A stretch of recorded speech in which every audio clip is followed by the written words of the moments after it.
हाँ जी, नमस्कार। Welcome back to my YouTube channel geography group. आज के इस एपिसोड में, इस वीडियो में हम क्या बात करेंगे? आज हम बात करने वाले हैं क्लास 12th ज्योग्राफी की और डिस्कस करेंगे हम class 12th geo practical exam के मोस्ट इंपॉर्टेंट क्वेश्चंस को। As you know that geography is a practical subject. सभी को पता है कि ज्योग्राफी एक प्रैक्टिकल सब्जेक्ट होता है और इसमें थ्योरेटिकल पार्ट जितना इंपॉर्टेंट होता है उतना इंपॉर्टेंट इसका प्रैक्टिकल पार्ट भी होता है। इट मीन्स दैट ओवरऑल अगर हमें अच्छी परफॉर्मेंस देनी है, ओवरऑल अगर हमें अच्छा स्कोर करना है, तो हमें प्रैक्टिकल पार्ट में भी अच्छी परफॉर्मेंस देनी होगी। ये जो हमारी प्रैक्टिकल होती है, जो कि 30 मार्क्स का रेशो होता है उसका, यानी कि 70 का आपका रिटन एग्जाम होता है, थ्योरेटिकल एग्जाम होता है, और 30 मार्क्स का जो आपका एग्जाम रहता है वो प्रैक्टिकल पार्ट का एग्जाम होता है। इसमें 3 सेगमेंट होते हैं। पहला सेगमेंट होता है आपका प्रैक्टिकल फाइल का, प्रोजेक्ट फाइल का। प्रैक्टिकल फाइल है वो एक टाइम कंज्यूमिंग एक्टिविटी होती है, यानी उसमें टाइम काफ़ी ज़्यादा लगता है लेकिन बन जाती है। मतलब कुछ मिस्टेक्स होगी, लेकिन उसके बाद आप अगर खुद कोशिश करते हो तो आपकी 20 डेज़ में, 15 डेज़ में आप प्रैक्टिकल फाइल को तैयार कर लेते हो। दूसरा ये होता है कि अगर उसमें ज़्यादा इश्यूज़ भी आते हैं तो आप अपने फ्रेंड्स की हेल्प ले लेते हो, यानी कि जुगाड़ हो जाता है उसका। ठीक। उसके बाद सेकंड जो सेगमेंट होता है वो होता है वाइवा का। Viva is like that of A interview की तरह होती है ना। तो उसमें वाइवा में आपकी जगह फ्रेंड नहीं जा सकता, उसके लिए आपको खुद प्रिपरेशन करनी होती है। उसके बाद तीसरा पार्ट होता है वो रिटन एग्जाम का होता है। सीबीएसई की बात करें तो 25 मार्क्स का रिटन एग्जाम होगा आपका प्रैक्टिकल में। ओके, स्टेट बोर्ड की बात करें तो वहाँ 20 मार्क्स का रिटन एग्जाम होता है। 25 बहुत बड़ा स्कोर होता है ये।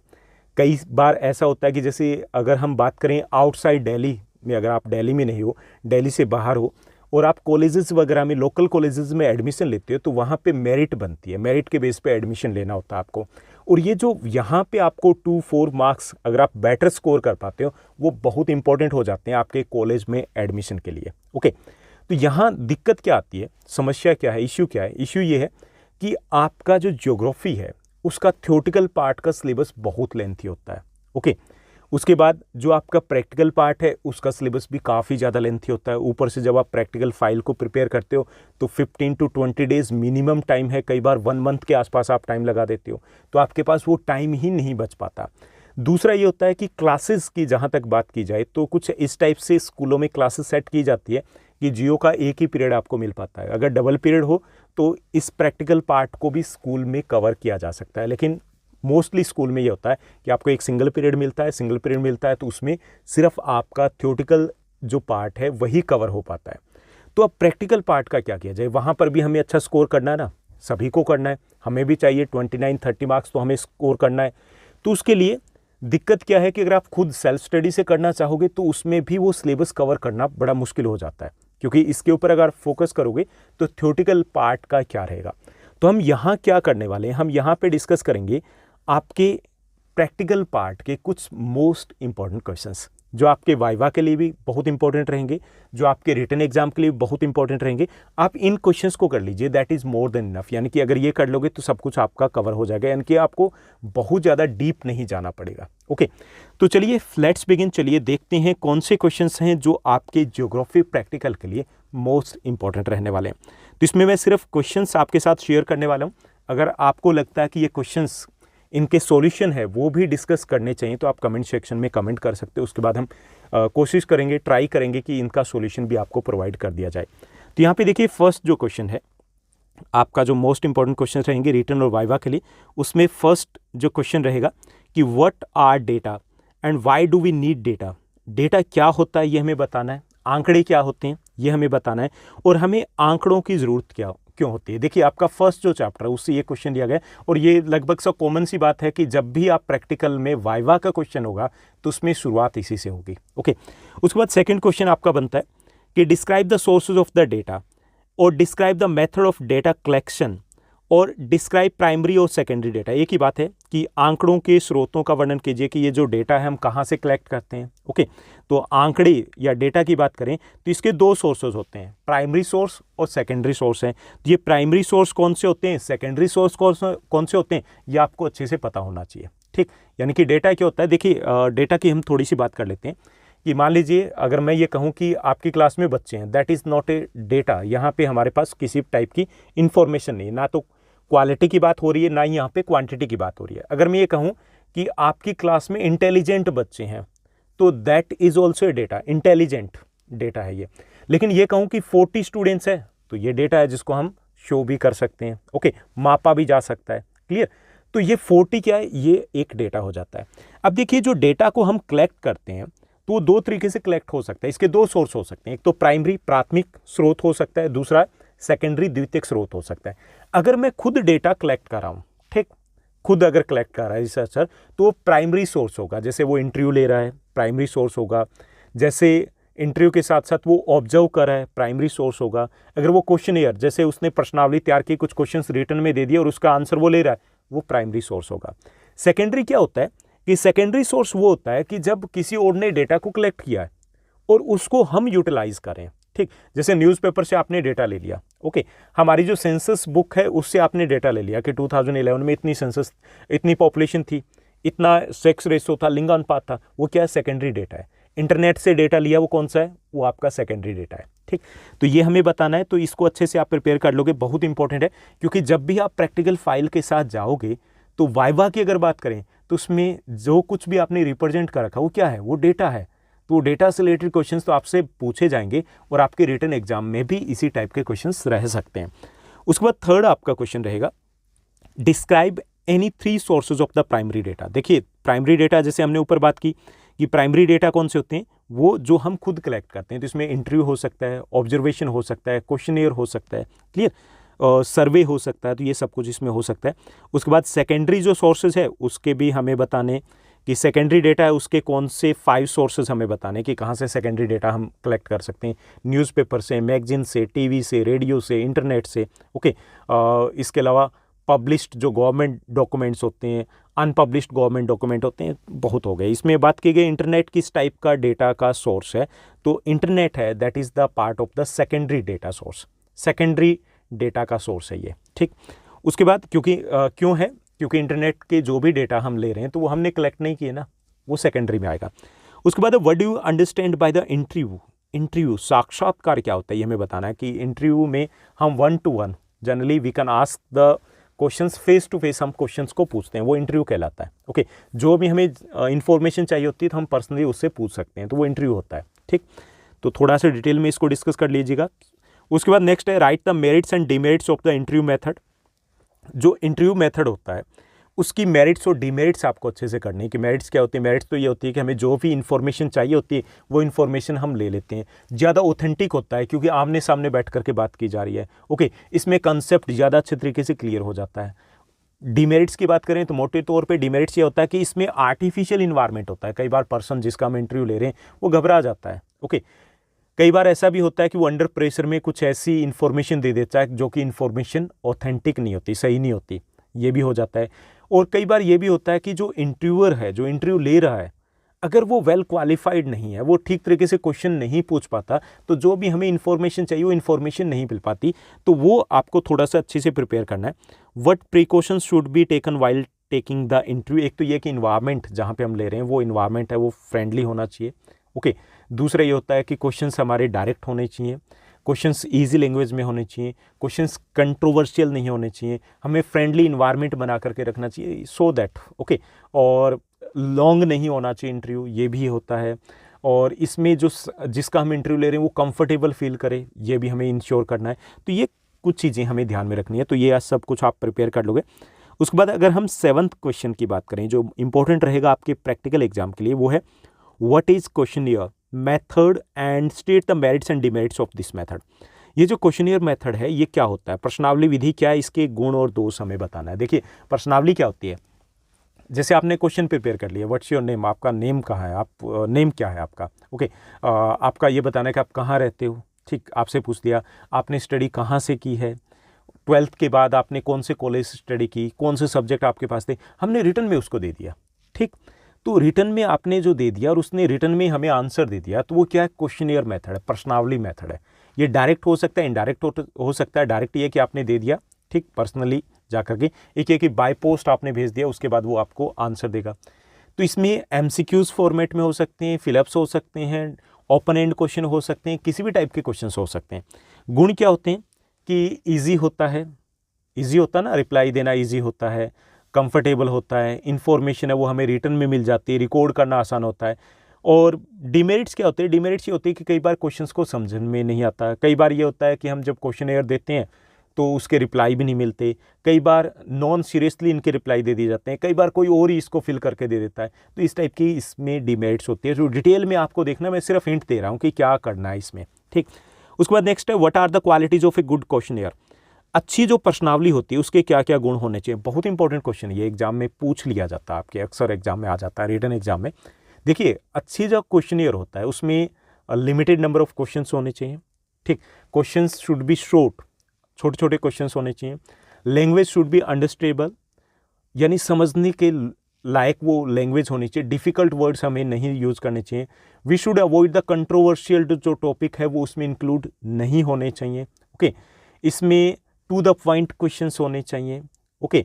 और इसके साथ साथ जो भी इंफॉर्मेशन चाहिए उसी से रिलेटेड ही क्वेश्चंस होने चाहिए। इसमें पर्सनल क्वेश्चंस नहीं होने चाहिए, ओके। इस टाइप के क्वालिटीज आप इसमें मेंशन कर सकते हो, गुण लिख सकते हो। उसके बाद आंकड़ों के विश्लेषण के विभिन्न चरण कौन कौन से। देखिए हमने डेटा कलेक्ट कर लिया, जैसे आपने डेटा कलेक्ट कर लिया आपने अपनी क्लास का, अब उसको जब एनालाइज करोगे तो उसमें क्या क्या इंक्लूड रहेगा। उसमें एनालाइज करने से पहले आप क्यों करना है, उसका टेबुलेशन करना है, सारणी में आप लगाओगे, सीक्वेंस के अकॉर्डिंग लगाओगे, ओके। उसके बाद उनको कंपेयर करोगे, उसके बाद उसमें कंक्लूजन निकालोगे। तो अलग अलग इसकी स्टेजेस होती हैं, तो वो आपको अच्छे से पता होने चाहिए। उसके बाद नेक्स्ट है टेबुलेशन क्या है, सारणियन क्या होता है। देखिए आंकड़े जो होते हैं ना, आंकड़ों को हम सीक्वेंस में सेट करते हैं, ओके। सीक्वेंस में सेट करते हैं, वो आपका असेंडिंग डिसेंडिंग किसी भी ऑर्डर में हो सकता है, ओके। हमारी डिमांड के अकॉर्डिंग, जैसे आपकी क्लास में बच्चे हैं तो उसको आपने रोल नंबर के अकॉर्डिंग सेट कर दिया, आपने उसको सेट कर दिया। जहाँ से वो लोकेलिटी से आते हैं उसके अकॉर्डिंग, एडमिशन नंबर के अकॉर्डिंग आपने सेट कर दिया। जैसे भी आपने सब्जेक्ट वाइज उनको डिवाइड कर दिया, उनके इंटरेस्ट के अकॉर्डिंग। वो क्या है, दैट इज़ ए टेबुलेशन। इससे क्या होता है, यहाँ से शुरुआत होती है, क्योंकि जब सही से हमारे सीक्वेंस के अकॉर्डिंग हमें आंकड़े मिलेंगे तभी तो हम उनको एनालाइज कर पाएंगे ना, कंपैरिजन कर पाएंगे ना, कंक्लूजन निकाल पाएंगे हम, ओके। तो ये सारणियन होता है। तो एग्जांपल देकर के आप इन चीज़ों को क्लियर कर सकते हो। उसके बाद 11th जो आपका क्वेश्चन रहेगा, इंपॉर्टेंट है ये भी, कि what are the diagrams. Diagram क्या होते हैं, describe the different types of the diagram. देखिए डायग्राम क्या होते हैं कि जो डेटा होता है वो हम डायग्राम के थ्रू रिप्रेजेंट करते हैं, okay. The presentation of the data through the lines, dots etcetera is known as the diagram, okay. उसको हम डायग्राम कहेंगे। देखिए इसको डायग्राम की अगर बात करें तो ये लाइन ग्राफ हो सकता है, ओके। ये आपका बार ग्राफ हो सकता है, ये आपका पाई डायग्राम हो सकता है। तो हम कई टाइप के, डिफरेंट टाइप के डायग्राम है वो बना सकते हैं, क्लियर। तो इनके बारे में आपको पता होना चाहिए कि डायग्राम क्या होते हैं, किस टाइप से होते हैं। उसके बाद 12th जो आपका क्वेश्चन है कि state the general rules for drawing diagrams and maps. कि डायग्राम बनाने हो, मैप्स बनाने हो तो उसमें जनरल रूल्स क्या क्या होते हैं ये आपको पता होना चाहिए। कि ये एक तो नीट एंड क्लीन होने चाहिए, अट्रैक्टिव होने चाहिए, ओके, स्केल के अकॉर्डिंग होने चाहिए। इसमें जितनी भी रिक्वायर्ड इन्फॉर्मेशन है वो इन्फॉर्मेशन क्लियरली मेंशन होनी चाहिए, ओके। और ये रिलेवेंट होने चाहिए, जो भी डेटा दिया गया है उससे रिलेवेंट होने चाहिए। तो ये सब कुछ हमें ध्यान में रखना है। उसके बाद नेक्स्ट है आपका 13th क्वेश्चन दिया गया, differentiate between the multiple bar diagram and compound bar diagram. Multiple bar diagram और कंपाउंड बार डायग्राम यानी कि बहुदंड आरेख और मिश्रित दंड आरेख में क्या डिफरेंस होता है ये हमें बताना है। देखिए बहुदंड आरेख क्या होता है, जैसे देखिए आपको पॉपुलेशन दिखानी है और आपको जेंडर वाइज पॉपुलेशन भी दिखानी है। आपने यहाँ पे दिखा दी फीमेल की, उसके बाद इसके साथ ही आपने दिखा दी मेल की, उसके बाद आपने दिखा दी टोटल, ठीक। तो ये क्या है, that is a multiple bar diagram हो गया। कंपाउंड में क्या होता है कि आप एक में, जैसे आप इलेक्ट्रिसिटी को शो कर रहे हो, यहाँ पे आपने थर्मल पावर को शो कर दिया, यहाँ पे आपने शो कर दिया इसमें हाइड्रो इलेक्ट्रिसिटी को, और ये हो गई टोटल। तो ये क्या है, that is a compound diagram है, ओके। मिश्रित में हम एक ही किसी चीज के बारे में उसके अलग अलग जो पार्ट्स है उसको हम शो करते हैं एक ही बार के थ्रू, ठीक। जबकि मल्टीपल जो बार डायग्राम होता है उसमें हम अलग अलग जो पार्ट्स है वो एक साथ शो करते हैं, अलग अलग जो कंपोनेंट्स है उसको एक साथ हम शो करते हैं, ठीक। उसके बाद है what precautions should be taken while preparing the bar diagram. तो वो सेम चीज़ें आ जाती है कि बार है that should be the straight, उसके थिकनेस एक जैसी होनी चाहिए, उनके बीच में इन बिटवीन जो गैप है वो एक जैसा होना चाहिए, ये मेजरमेंट के अकॉर्डिंग बिल्कुल सही होना चाहिए, यानी कि एज पर डेटा होना चाहिए। तो काफ़ी सारी चीज़ें जो लिखी जा सकती है, तो उसको आप तैयार कर लोगे, प्रिपेयर कर लोगे अच्छे से। 15th जो क्वेश्चन है कि state the merits and demerits of the bar diagram method. Bar diagram method है, इसकी मेरिट्स आपको बतानी है, डिमेरिट्स आपको बतानी है। जस्ट ए मिनट, डिमेरिट्स भी आपको बताने कि इसमें कमियां क्या क्या, गड़बड़ क्या क्या। देखिए मेरिट की अगर बात करें तो इसमें हम अट्रैक्टिव तरीके से डेटा को रिप्रेजेंट कर पाते हैं। Comparison it is quite easy हो जाता है, ईजी टू अंडरस्टैंड है। ओके, डिमेरिट्स की बात करें तो it is not so easy to draw the bar, it is a time consuming activity, time बहुत ज़्यादा लगता है इसमें। ओके, और इसके बाद कई बार अगर इसमें एज पर कैलकुलेशन ठीक से नहीं है, अप टू द स्केल नहीं है, तो ये इंफॉर्मेशन की बजाय मिस इन्फॉर्मेशन भी मिल सकती है। ओके, तो ये चीज़ें आप इसमें मेंशन करोगे। पाई डायग्राम क्या होता है, what precautions should be taken in the construction of the pi diagram. Pi diagram क्या होता है, वृत्त आरेख क्या होता है, वृत्त आरेख की रचना में क्या क्या सावधानी रखनी चाहिए। जैसे देखिए वृत्त आरेख भी आप इस टाइप से बनाते हो, उसमें आप जो भी आपने लिया है, जो भी कंपोनेंट आपने लिया है, जैसे आपने लिया है कि एक स्टूडेंट है वो इतने घंटे सोता है, इतने घंटे वो पढ़ता है, इतने घंटे वो स्कूल जाता है, इतने घंटे वो खेलता है, तो आपने इस टाइप से शो कर दिया, 360 डिग्री में उसको शो कर दिया, that is a pi diagram. Okay, तो इसमें क्या क्या ध्यान रखनी चाहिए कि इसमें सबसे इंपॉर्टेंट ये है कि जब हम कैलकुलेट करते हैं कि कितने डिग्री के थ्रू शो करेंगे, तो वो कैलकुलेशन हमारी एक्यूरेट होनी चाहिए। उसके बाद हमें प्रॉपर तरीके से हमें स्केल का यूज़ करना चाहिए। ओके, अगर इसमें मिस इन्फॉर्मेशन हमने शो कर दी तो ये यूजलेस हो जाता है। तो ये भी आपको अच्छे से प्रिपेयर करना है। देखिए मैं यहाँ पे डीपली कुछ नहीं बता रहा हूँ, डिस्कस नहीं कर रहा हूँ, क्योंकि बहुत सारे क्वेश्चन हैं। हम सिर्फ क्वेश्चन डिस्कस करें, आपको डीपली क्या करना है अपनी बुक से आप इनको अच्छे से प्रिपेयर कर सकते हो। और अगर आपको बहुत सारी प्रॉब्लम्स आती है तो आप कमेंट सेक्शन में कमेंट कीजिएगा, फिर उसके बाद हम बात करते हैं, डिटेल में भी डिस्कस कर लेंगे। उसके बाद नेक्स्ट आपका व्हाट आर फ्लो डायग्राम्स और डायनेमिक मैप्स। फ्लो डायग्राम्स या डायनेमिक मैप्स कौन से होते हैं? देखिए जो प्रवाह आरेख होते हैं, जैसे हमने दिखा दिया, यहाँ से एक पॉइंट है, यहाँ से इस साइड में जा रहे हैं इतनी बसेस, यहाँ पे जा रही हैं इतनी बसेस। ओके, तो ये हमने अलग अलग डायरेक्शंस में दिखा दिया। ये क्या है? That is a flow diagram है, प्रवाह आरेख बोलते हैं। इनको डायनेमिक भी बोलते हैं, क्योंकि इसमें सिर्फ ये नहीं कि हम ट्रैफिक को दिखा सकते हैं, ट्रैफिक वाला है तो उसको हम बोलेंगे ट्रैफिक फ्लो डायग्राम। इसे हम अलग अलग, जैसे ट्रेड है, इंपोर्ट एक्सपोर्ट है, वो भी हम शो कर सकते हैं। तो इसे हम फ्लो डायग्राम या डायनेमिक जो मैप्स है वो इसको कह सकते हैं। तो क्या ध्यान रखना है? एक तो इसमें स्केल का ध्यान रखना होता है, डिस्टेंस का हमें प्रॉपर ध्यान रखना होता है। इसके साथ साथ हमें ये कि जब हम प्रिपेयर करें तो हम रेशो लेते हैं कि जैसे 1 सेंटीमीटर से हम कितना शो करेंगे, तो वो हमें ठीक तरीके से जितना स्पेस अवेलेबल है उसके अकॉर्डिंग प्रिपेयर करना होता है। डेटा को जब हम राउंड फिगर में लेते हैं तो वो हमें प्रिकॉशंस रखना चाहिए कि वो प्रॉपर तरीके से हम उसको कैलकुलेट कर पाएँ। तो ये कुछ चीज़ें हैं। इसके साथ साथ बाकी चीज़ें हैं कि हेडिंग, सब हेडिंग्स बहुत अच्छे से क्लियर होनी चाहिए, नीट एंड क्लीन होनी चाहिए, तो वो चीज़ें कॉमन आ जाती है इसमें। ठीक, उसके बाद है फ्लो चार्ट क्या होता है, state the features of the flow charts, यही ऊपर हमने डिस्कस कर लिया। उसके बाद 19th जो क्वेश्चन है जो इंपॉर्टेंट रहेगा, state the general rules for preparing thematic maps और डिस्ट्रीब्यूशन मैप्स। जैसे आपने प्रिपेयर किया इंडिया का मैप, उसमें आपको दिखाना है पॉपुलेशन को, आपने दिखाया states having the population more than 500 person पर स्क्वायर किलोमीटर। ओके, तो आपने उनको अलग स्टेट से आपने दिखा दिया। ठीक, उसके बाद आपने दिखा दिया कि वो states, the states having the population between 251 to 500 के बीच में, तो उनको आपने अलग तरीके से दिखा दिया। ठीक, उसके बाद आपने दिखा दिया the states having the population density less than 251। Okay, 250 या उससे कम वाले में, तो उसको आपने अलग साइड से दिखा दिया। क्लियर? तो अब देखिए कि ये क्या है, ये आपके एक तरीके से थीमेटिक मैप है। ठीक, डिस्ट्रीब्यूशन मैप है। अब जरूरी नहीं कि मैंने सिर्फ पॉपुलेशन का एग्जांपल लिया, आप किसी और चीज़ को भी दिखा सकते हो, डिस्ट्रीब्यूशन ऑफ एनीथिंग। ओके, तो ये जो मैप है ये बनाते हुए हमें क्या क्या ध्यान रखना है, हमें ये चीज़ें, उसके जो जनरल रूल्स हैं वो आपको यहाँ पर मेंशन करने हैं कि हमें किस टाइप से इनको प्रिपेयर करना है, किस टाइप से हम यहाँ पे इंडेक्स को प्रिपेयर करेंगे। इसके साथ साथ हमें ये कि कैटेगरी में हम डिवाइड करें तो किस वे से डिवाइड करना चाहिए, लाइक दैट। ओके, तो इसको आपको अच्छे से प्रिपेयर करना इंपॉर्टेंट है ये। उसके बाद देखिए ये भी एक इम्पॉर्टेंट, बहुत इंपॉर्टेंट क्वेश्चन आपका बन रहा है, क्योंकि जब हम प्रैक्टिकल को प्रिपेयर करते हैं तो डॉट मैप होता ही है आपके एग्जाम में। तो इसमें देखिए डॉट मैप क्या है, describe the requirements and precautions for making the dot maps. जब हम डॉट मैप्स तैयार करते हैं, देखिए हमने पॉपुलेशन डिस्ट्रीब्यूशन को शो करना है स्टेट वाइज। ओके, तो उसमें हम क्या करेंगे, इंडिया की पॉपुलेशन जैसे मान लीजिए कि हमने शो करनी है यूपी की पॉपुलेशन, तो 20 करोड़ के आसपास है, तो हमें डिसाइड करना है कि कितने, जैसे हम 50 लाख का एक डॉट हमने मान लिया कि 1 dot is representing 50 lakh population, तो अब कितने डॉट लगेंगे, 40 यूपी में लगेंगे। ठीक, हरियाणा में अगर हम 2.5 करोड़ पॉपुलेशन की बात करें तो वहाँ कितने लग जाएंगे, वहाँ पे 5 डॉट लगेंगे। तो पहला तो ये कि हमें जो इसका वैल्यू है वो हमें ठीक तरीके से सोच समझ के डिसाइड करना चाहिए। दूसरी है कि डॉट का साइज है वो एक जैसा होना चाहिए। डॉट का जब हम उसको लगा रहे हैं तो वो एक जैसे इक्वली डिस्ट्रीब्यूटेड दिखनी चाहिए। क्लियर? तो ये सारी चीज़ें इसमें इंपॉर्टेंट होती है। उसके बाद है what are the 6 essential elements required for a map. Map के लिए जब हम मैप को प्रिपेयर करते हैं तो उसके 6 इंपॉर्टेंट एलिमेंट्स कौन कौन से हैं, किन किन चीज़ों को हमें ध्यान में रखना है, ये भी एक इंपॉर्टेंट आपका क्वेश्चन बन रहा है।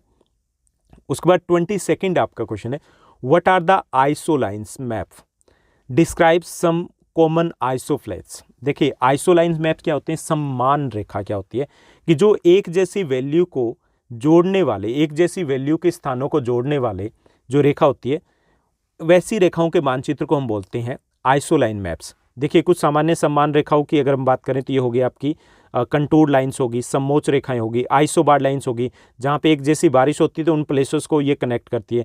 आइसोबार्स लाइंस होगी जो एक जैसे दाब वाले, वायु दाब वाले इलाकों को कनेक्ट करेगी।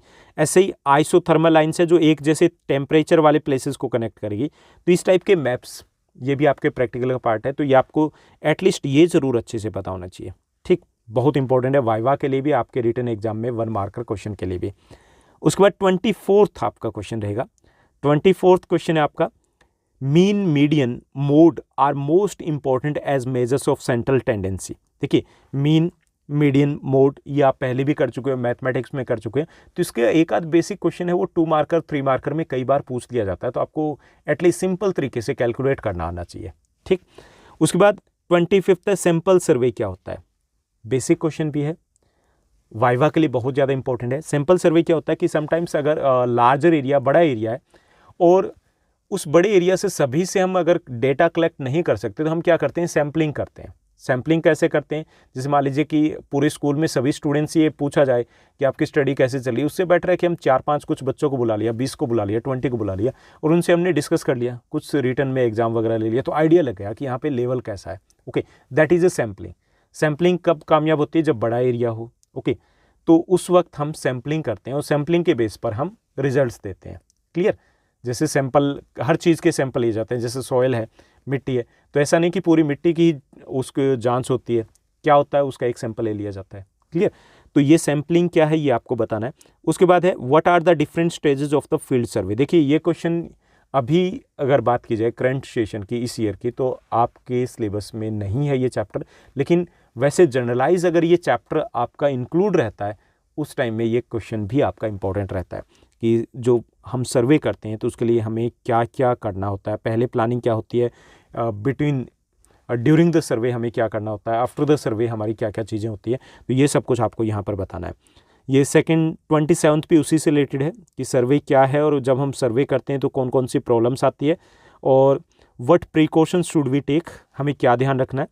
उसके बाद 28 ये भी सर्वे से रिलेटेड है। अगर हम सर्वे करते हैं तो हमें जब क्वेश्चंस पूछते हैं कि what are the things to be kept in mind while asking survey related questions, तो हमें किन किन बातों को ध्यान में रखना चाहिए। तो जब हम सर्वे से रिलेटेड क्वेश्चंस पूछते हैं, क्वेश्चंस जैसे हमने क्वेश्चनएयर में बात की थी, इंटरव्यू में बात की थी, तो question should be straight, should be clear, should be short and should not related to the controversial issues से रिलेटेड नहीं होने चाहिए, पर्सनल नहीं होने चाहिए। ओके, और टॉपिक जो हमें इन्फॉर्मेशन चाहिए, रिलेटेड रिलेवेंट इन्फॉर्मेशन चाहिए, उससे रिलेटेड होने चाहिए। तो ये छोटी छोटी चीज़ें आपको यहाँ पर लिख सकते हो। उसके बाद ये भी नेक्स्ट भी सर्वे से रिलेटेड है कि what is field survey and what equipment should we carry with us while conducting a field survey. जब हम करते हैं तो कौन कौन से इक्विपमेंट हमें लेकर के जाने चाहिए, तो ये क्योंकि आपके सिलेबस में इस बार तो नहीं है, तो अदरवाइज़ ये इंपॉर्टेंट रहता है आपके लिए। उसके बाद नेक्स्ट है ये पार्ट, देखिए इस बार अगर हम बात करेंगे CBSE की या किसी की, तो देखिए उसमें 2 सेगमेंट में आपके प्रैक्टिकल को दिया है। 15 मार्क्स रहेंगे जो ऊपर के चैप्टर हमने डिस्कस किए, 10 मार्क्स रहेंगे क्वेश्चंस जो आपका कंप्यूटर से रिलेटेड, जो यहाँ से आपके चैप्टर स्टार्ट होते हैं उससे रिलेटेड रहेंगे। ये क्वेश्चंस भी आपके इंपॉर्टेंट है, यानी कि आपका जो जियोग्राफिकल इंफॉर्मेशन सिस्टम है, जो आपका कंप्यूटर का पार्ट है, IT का पार्ट है, उससे रिलेटेड भी आपके क्वेश्चंस आपके वाइवा और रिटन में तो गारंटेड रहेंगे क्योंकि 10 मार्क्स का ये। ठीक, तो इसमें ये व्हाट इज़ कंप्यूटर, कंप्यूटर क्या है ये आपको डिस्क्राइब करना है। स्टेट द प्रॉपर्टीज और characteristics of the computer, computer की गुण या विशेषताएं बहुत अच्छे से तैयार कर लीजिएगा, कंफर्म मानिए, क्योंकि जब हम बात करते हैं कि सेकंड सेगमेंट से हमें 10 मार्क्स का आपके रिटन एग्जाम में रहने हैं, तो ये एक इंपॉर्टेंट क्वेश्चन बनता है बेसिक सा, क्योंकि उसके बाद ही आगे की कहानी शुरू होती है। उसके बाद है what is the role of the computer in presenting geographical information. देखिए ज्योग्राफिकल इन्फॉर्मेशन है वो कंप्यूटर से हम ईजिली और अट्रैक्टिव वे से हम प्रिपेयर कर सकते हैं, उससे हम कंपैरिजन ईजी हो जाता है, डायग्राम बनाना ईजी हो जाता है। तो ये सब कुछ आपको मेंशन करना है, डिटेल में कीजिएगा इस क्वेश्चन को। उसके बाद है what is geographical information system, what are the benefits of the geographical information system.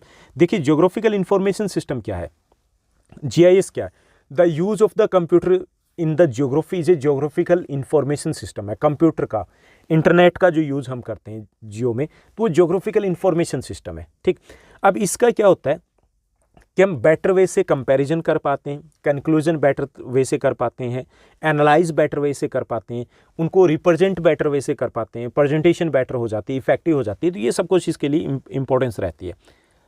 उसके बाद 33rd क्वेश्चन है, देखिए थोड़े से क्वेश्चन रह गए। 33rd जो आपका क्वेश्चन रहेगा, what are the important components of geographic information system.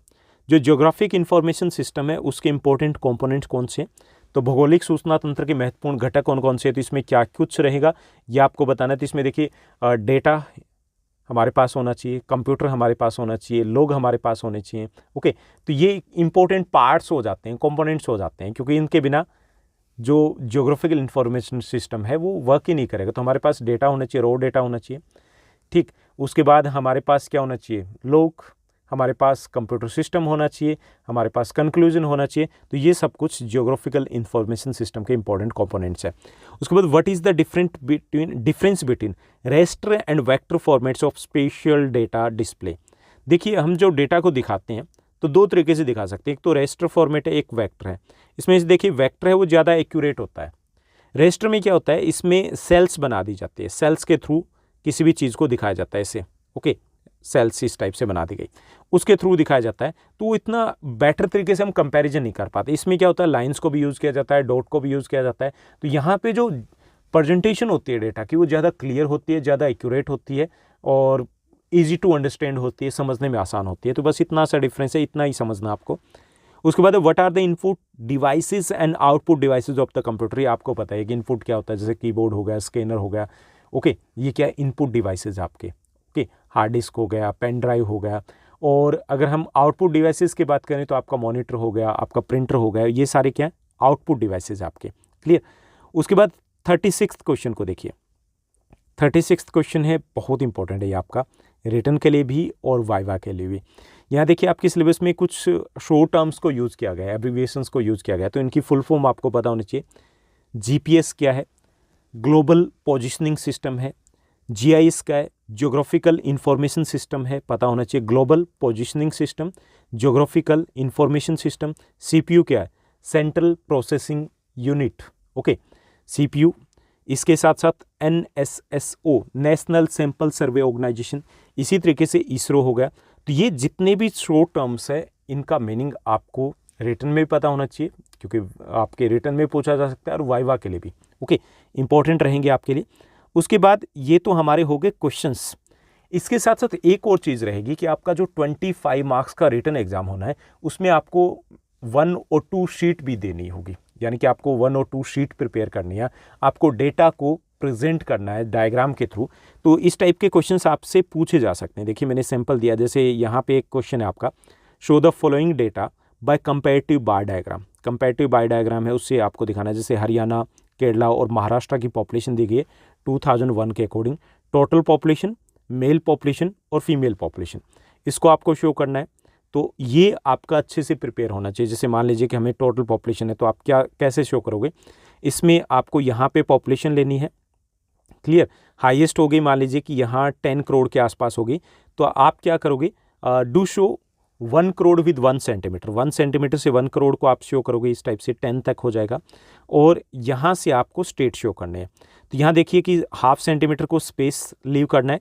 उसके बाद आप पहला जो बार बनेगा उससे आप शो करोगे किसको, फीमेल पॉपुलेशन को, फिर मेल पॉपुलेशन को, फिर जो आपकी टोटल पॉपुलेशन है, फिर 1/2 सेंटीमीटर का स्पेस देके नेक्स्ट स्टेट की। इसमें क्या करना है कि जहाँ की पॉपुलेशन सबसे कम है उसको पहले, उसके बाद उससे नेक्स्ट, उसके बाद एंड में जहाँ हाईएस्ट पॉपुलेशन। तो इस टाइप से आपको शो करना है। यहाँ पे लिखना है पॉपुलेशन इन करोड़, यहाँ पे स्टेट्स के नेम, ये एक्यूरेट होना चाहिए। हेडिंग भी आपको बनानी है, सब कुछ। और जब आप एग्जाम में बनाते हो तो आपको पेंसिल, स्केल वगैरह का यूज़ करना है, और जितना भी आपको चाहिए मतलब स्केल चाहिए, पेंसिल चाहिए, रेजर वगैरह, तो रेडी नहीं लगानी है, ये आपका खुद का होना चाहिए एग्जाम में। उसके बाद नेक्स्ट, यानी कि इस टाइप के क्वेश्चन पूछे जा सकते हैं। जस्ट एन एग्जाम्पल है ये, कि सिंपल बार डायग्राम हो सकता है, कंपैरेटिव बार डायग्राम हो सकता है, कंपाउंड बार डायग्राम हो सकता है, पाई चार्ट हो सकता है, फ्लो चार्ट हो सकता है।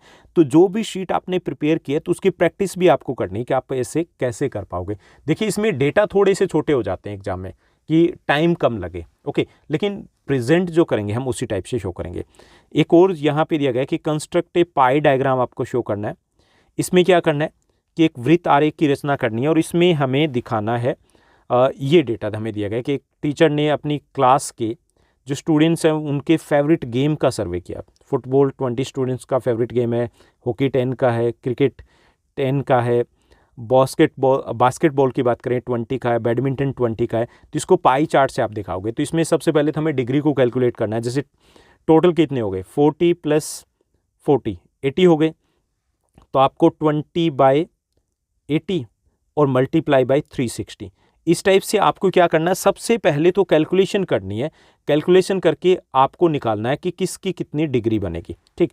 उसके बाद जब आप डिग्री को कैलकुलेट कर लोगे तो उसके अकॉर्डिंग फिर आपको डायग्राम को बनाना है। तो ये आपको अच्छे से पता होना चाहिए कैसे हमें कैलकुलेट करना है। तो जो पूरी कैलकुलेशन है वो भी दिखानी है और डायग्राम भी बना करके आपको शो करना होगा। शो नहीं मतलब आपका रिटन एग्जाम है तो उसमें आपको बनाना होगा। यानी इस टाइप के क्वेश्चन भी रह सकते हैं। और लास्ट जो है एक और क्वेश्चन, देखिए इस टाइप के क्वेश्चन भी हो सकते हैं, फ्लो चार्ट बनाइए या फिर आपको लाइन ग्राफ बनाना हो सकता है। इस टाइप के क्वेश्चंस जो आपकी प्रैक्टिकल में, तो उनकी भी आप प्रैक्टिस करके जाओगे अच्छे से।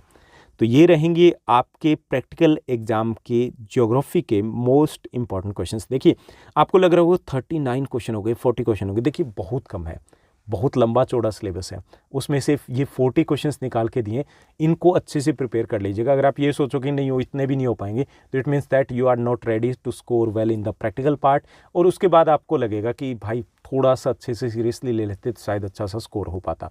तो ये क्वेश्चंस कोई इफ बट किंतु परंतु नहीं होना चाहिए। ये क्वेश्चंस अगर आप अच्छे से प्रिपेयर करोगे तो सबसे पहले इनको फाइंड आउट कीजिए कहाँ पर है, और उसके बाद इसमें आप 3 to 4 आवर्स अगर लगा दोगे ठीक से तो उतने में आपके तैयार हो जाएंगे, ओके। अगर फिर भी आपको ये क्वेश्चंस नहीं मिलते हैं तो आप कमेंट सेक्शन में कमेंट कीजिएगा, हम आपको आंसर भी अवेलेबल करवा देंगे। आज के लिए बस इतना ही। Thank you, bye bye, have a nice day.